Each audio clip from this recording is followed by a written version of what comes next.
Good day to you, and how does the internet affect our brain? That's a question that's posed by the article that we have for the reading today, which is the first time that we're reading something different from the book. There is an adjustment to the syllabus, so for today, Monday, and tomorrow, Tuesday, we will have two different journal articles to discuss, and our pattern of discussion will also necessarily be somewhat different. The researchers that we're looking at today are researching social media outside of the United States, but still we see things, I think that you can agree with me, that are happening in the United States that are also represented by the findings of this article. So it's interesting to look at this article, at least from the vantage point of how is the U.S. comparing with the rest of the world, and it seems like there's something happening worldwide with social media. And it's not too unimportant to mention that the internet and social media are not that old. The internet has only been around since 1989. If you've taken an intro to mass media class, you know about Tim Berners-Lee as the person who's credited with inventing the internet, an English person who was experimenting with sharing information in a free way and using graphical interfaces to get to the information, which is what's resulted in links and texts and drilling into the internet, so to speak. That's only been around since 1989. And then Facebook itself has only been around since 2004. Just think about that. How many people are automatically using Facebook? Even though amongst your demographic, Facebook is a passé medium, it's almost a legacy medium, as we say, to refer to older mass media. It's only been around since 2004. That's just 14 years, 13, 14 years. So for such a young medium, it's amazing how truly embedded social media are into our lives.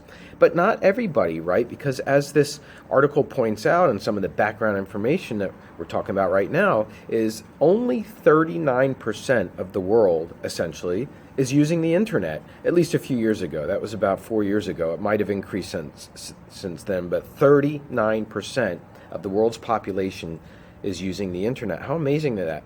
The highest concentration of people using the internet is in Europe, followed by North America, and then at the bottom of the list is Africa, and slightly above that is Asia. You have some parts of Africa where less than 20% of people are using the internet. That truly is amazing to show the inequity of the sort of worldwide global conversation that's taking place, and how we're just not even hearing from 61% of the people. That's the not 39% who use the internet, but the other people who don't, we're not hearing from them. It's pretty amazing.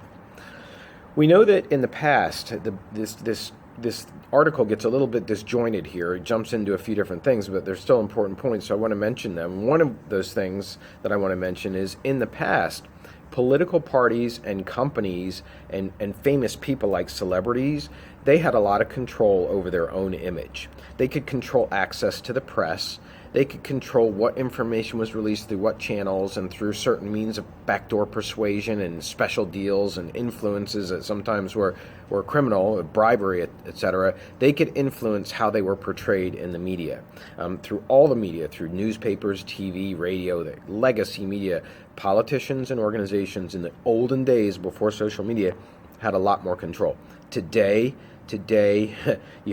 you still have a lot of control, but you have a lot more opportunity for the user, the consumer, the prosumer, however your relationship is with another human being, that they can have a lot to say about your image as well. For example, the McDonald's hamburger where somebody did something obscene with it. You can look it up. I don't want to say it on the video here. That did something obscene with it, took a video of it, and then put it on the web, and that burger then became known as by a slang term that referred to that obscene thing that was done with the hamburger, and it's like they had to take the whole thing off the menu. It's an example today of how social media and how it can amassify very quickly, as you're hoping to see some seeds of in your viral media campaigns, that you can suddenly change the way a lot of people see another entity like a company or a political party. And within that context, that we know that now more than ever, internet safety, or security as you might know it, is more important than ever. making sure that whoever you are interacting with online, that they don't abuse the privilege of the information that you agreed to keep confidential with them. And in commercial relationships that you have with companies where you're purchasing things, services, etc., that you also have a relationship with them where they are not selling your information in a way that's going to cause an invasion of your privacy by another company selling things to you. Good luck with that one, by the way. And then there's the whole idea of stealing identity theft, and taking your social security number and taking your name and reestablishing yourself living out in Arizona if you're of that criminal mindset. That's a whole part of this as well. The internet safety thing is ongoing. And then there's the whole business side of it, the companies that sell themselves, LifeLock, for example, a company you can advertise on radio, and password protection firms, etc. That is a very ongoing concern, and it's necessary because of the intrusion, as we mentioned earlier, of social media upon our lives. Now, to go into some darker areas of the internet, I think that this article rightly points out that in ways that our chapters did not from the book, that the anonymity that is allowed on the internet today, and particularly through your social media platforms, the anonymity that's involved, and meaning you can remain unknown to people, or parts of you can remain unknown. You don't have to list your relationship status. You don't have to answer that. You don't have to make your post public. You don't have to, as we discussed before, exert a lot of the controls, or you can exert a lot of the controls that stop people from seeing different parts of your information, much more than people could have in the past because of the online tools that are available. But that results in anonymity. And that means that there's a lot of unknowns out there. If you see your neighbor every single day, that somewhat controls how you behave in your household, because you don't want to be embarrassed over doing something that your neighbor might think poorly of you. So that kind of thing is the opposite of what we're talking about on the internet, where anonymity allows for a lot more untruths. That means just saying things that aren't true. And this is the kicker, with no consequences or few consequences, because who can you blame?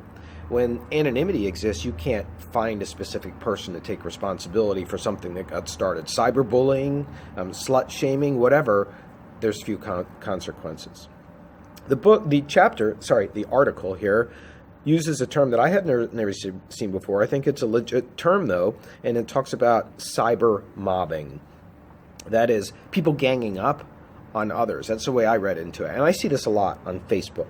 I see somebody in particular make a political post and somebody argues against it, or even with it in a comment, and then right on down the line, a lot of people jump in trying to get that person, oh, come on. And it has the effect of a kind of a bullying effect. It's a cyber mobbing. I guess you feel surrounded all of a sudden by people online who were at a different distance, even though that's impossible because it's electronic, it's virtual distance, but they seemed at a different distance. Now they seem more like a mob. To continue on with negative effects of social media and the internet in general, there's also the idea that our sleep is much more badly affected by our social media use. That, first of all, electronic stimulation late at night, it's not good before you go to bed. Who knows what effects it has on our dreams. Also, the things that you are actively thinking about before you go to sleep and then carry through the night and perhaps wake up with in the morning, affected by social media use. The waking up with anxiety, feeling you need to check, that's created sleep problems. The notifications and blinking lights that go off in the middle of the night, that creates problems.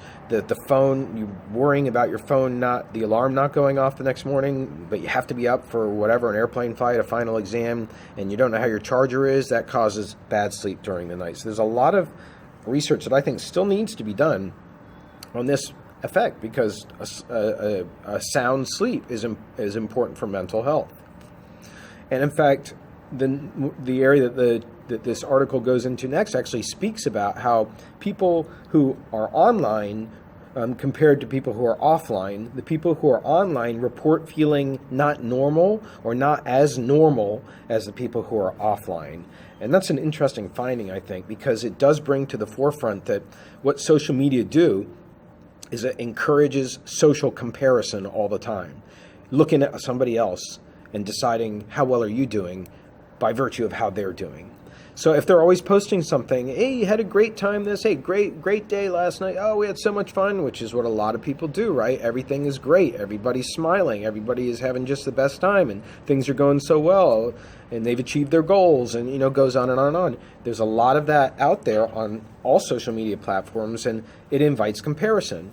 And people who are particularly vulnerable, people who don't have as much self-confidence, people who are feeling that they have self-conscious, they can look to social media and say they come up short. And it causes mental health problems because of that. Also, in talking about comparisons between online versus offline lives, this article makes the claim that online users have less self-control in life.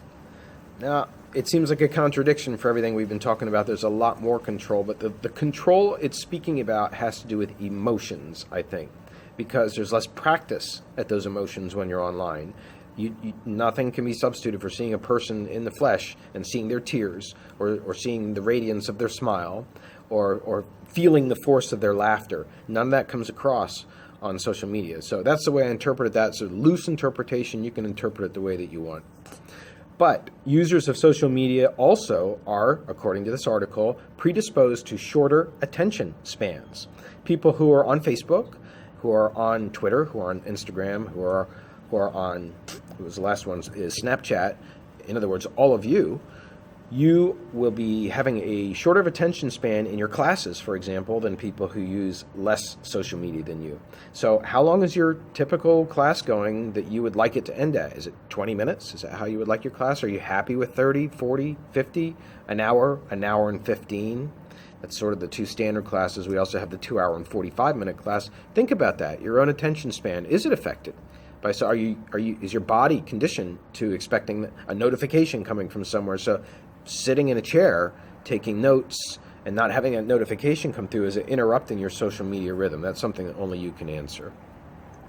I keep saying chapter. The article makes a very, very strong statement. I don't know if you picked up on this. I did. It hypothesized, so there was no evidence for it, but it speculated that people use social media today because of all the controls they have to remain in more of an infant state in their lives. Maybe more of an infant stage would be better to say it. An infant stage. So that they are allowed to be upset with people. They're allowed to be more self-centered. They are allowed to be more concerned with vanity.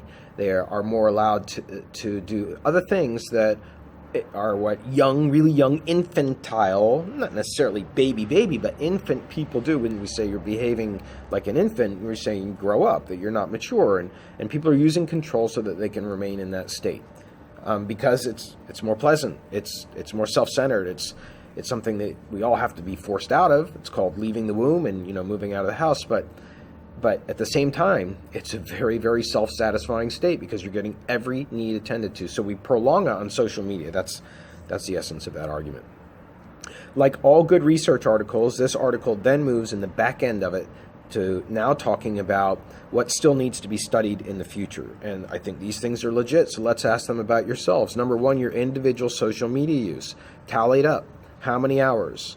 How many times do you check a day? How many days per week do you check your social media? How many times do you just lurk? How many times do you respond with just one thumb press, a like, a share, whatever? How many times do you get on there and get in? How many times do you create a meme?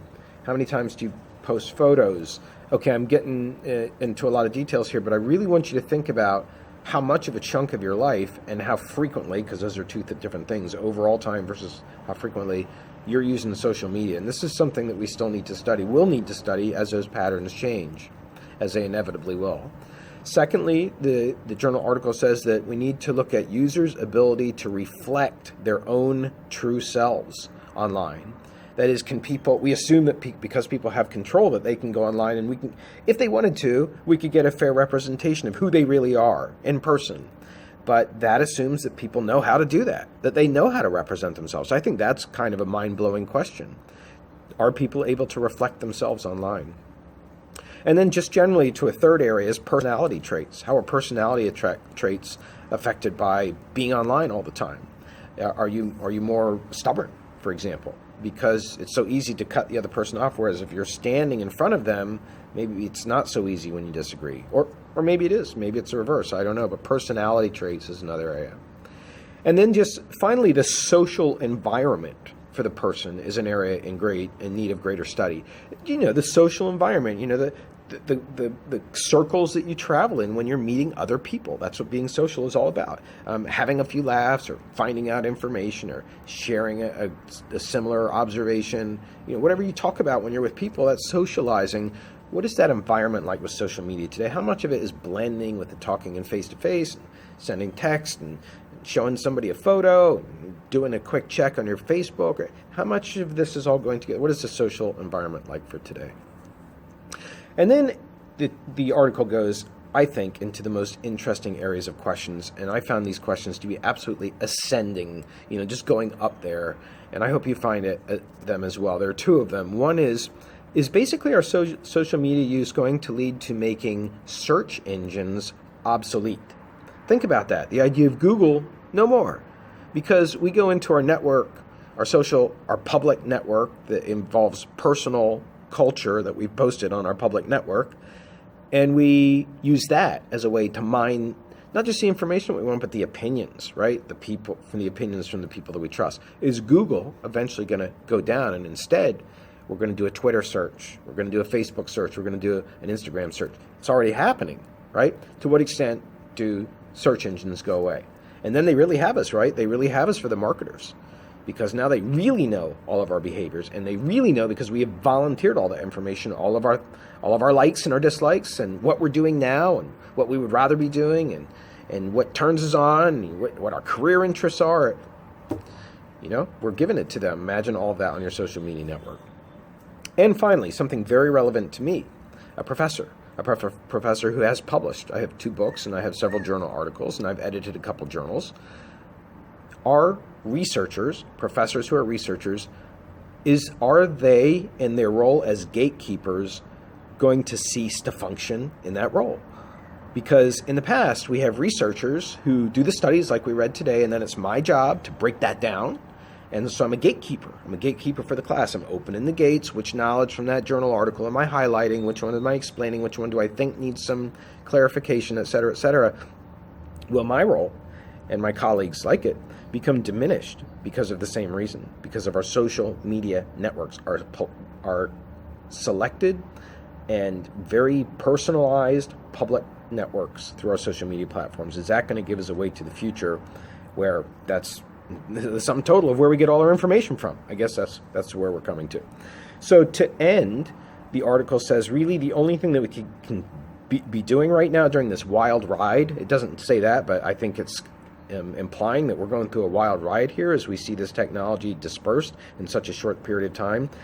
The best thing that we can all do is have self-awareness, to be aware. That's why we need to ask, what is your social media use today? Has that changed? Frequency and amount, etc. To be aware of social media use. And really that's what this class is all about. So on that note, have a great day.